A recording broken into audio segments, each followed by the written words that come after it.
ഓണസദ്യ എങ്ങനെയാണെന്ന് വിചാരിച്ചിട്ടുണ്ടെങ്കിൽ അപ്പോൾ ഇന്ന് ഞങ്ങളെന്നും കുക്ക് ചെയ്യാൻ തീരുമാനിച്ചിട്ടില്ല. കാരണം ഇവിടെ ഒത്തിരി ഓണസദ്യകൾ ഇനി വരുന്നുണ്ട്. 21-ാം തീയതി, 5-ാം തീയതി, 22-ാം തീയതി ഒക്കെ ആയിട്ട്. അപ്പോൾ ഞങ്ങൾക്ക് ഇപ്പോൾ കുക്ക് ചെയ്യാൻ എല്ലാവർക്കും അറിയാം. ഇപ്പോൾ നമ്മൾ പുറത്തുള്ളവരൊക്കെ ഫ്രോസൺ സദ്യയാണ് വാങ്ങുന്നത്. അപ്പം ഞങ്ങൾ വാങ്ങിച്ച് നോക്കാമെന്ന് വിചാരിച്ചു എങ്ങനെയുണ്ടെന്ന് അറിയാനായിട്ട്. അപ്പോൾ കുഴപ്പമില്ല, നല്ല സദ്യയാണ്. കഴിച്ചു നോക്കിയിട്ടില്ല, കഴിച്ചു നോക്കിയിട്ട് റിവ്യൂ ഇടാം കേട്ടോ. ഇപ്പം നമ്മൾ കണ്ടോ റൈസ് ഉണ്ട് ഇതിൽ. അത് പല കിറ്റുകളുണ്ട്.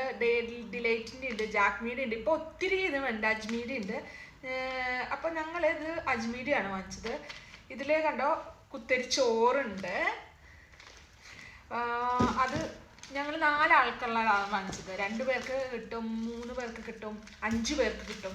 ഞങ്ങൾ 4 ആൾക്കുള്ള കിറ്റാണ് വാങ്ങിച്ചത്. അപ്പോൾ ഇത് റൈസ് ഉണ്ട്, പിന്നെ എന്തോ ഇതാവിയിൽ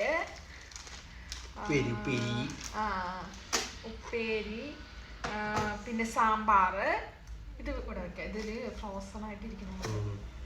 പിന്നെ പരിപ്പ് പായസം, പരിപ്പ് പായസം,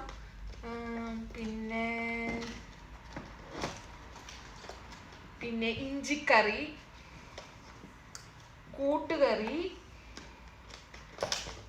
പിന്നെ ഇതെന്തുവാ ബീട്രൂട്ട് കിച്ചടി.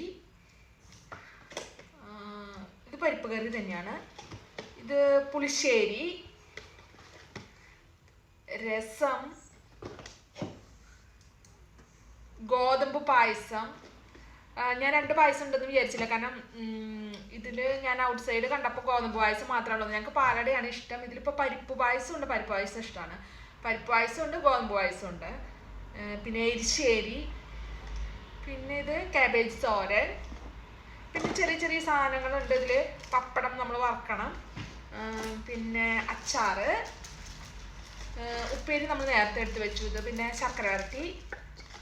ഇതൊക്കെയാണ് നമ്മളിതിൽ വരുന്നത്. നമ്മളിപ്പോൾ നേരത്തെ എടുത്ത് വെച്ചതാണ്. കുറച്ചും കൂടെ ഒന്ന് തണുപ്പൊക്കെ മാറിയിട്ട് നമുക്കിതൊക്കെ എല്ലാം റെഡി ആക്കിയിട്ട് വരാം കേട്ടോ. അപ്പോൾ പറഞ്ഞ ഹാപ്പി ഓണം.